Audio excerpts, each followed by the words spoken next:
When would you ever not use a DSCR loan? I had a conversation with an investor recently that ended with a question I hear more and more often. She asked, wait a minute, if I can buy the property in my LLC, I don't have to verify my personal income and the interest rate is just as good as conventional financing, why would anyone ever not use a DSCR loan? That's a fantastic question. Let's talk about it. For years, investors have been conditioned to think that a DSCR loan automatically comes with a higher interest rate than conventional financing. That simply isn't true anymore. Today, our DSCR pricing is extremely competitive.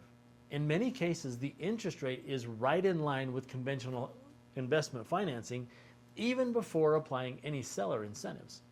Now, here's where it gets really interesting. Some of the investment properties we offer through Next Level Investing include up to a 2% seller credit. Instead of using that credit to simply reduce your closing costs, many investors choose to use some or all of it to buy down the interest rate. What's the result? It's not uncommon for the final interest rate on a DSCR loan to actually come in much lower than a comparable conventional loan. That's exactly what happened with this client. She wanted to purchase the property in her LLC for liability protection, for easier accounting, for better long-term portfolio management, and the ease of the loan process, but she assumed she'd have to sacrifice on the rate. Instead, she ended up financing the property in her LLC and getting the interest rate that beat the conventional option. Needless to say, she was thrilled. So why wouldn't everyone just go with a DSCR loan? Well, there are still situations where conventional financing does in fact make sense. For example, if you're buying your very first investment property, you're putting less money down, or your overall financing strategy benefits from conventional lending, that may still be the better choice. Every investor's situation is different, but what I tell clients is this: don't decide on the loan first, decide on the investment strategy first. Then compare the financing options.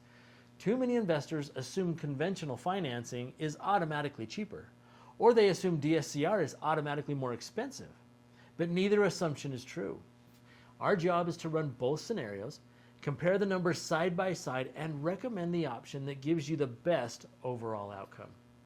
Sometimes that's conventional, but more often than not, in recent history, it's DSCR when it comes to investment properties.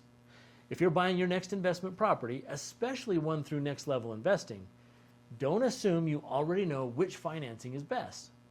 With today's competitive DSCR pricing and seller credits that can often be used to buy down your interest rate, you might be surprised which loan comes out ahead. Let's run both options and let the numbers make the decision.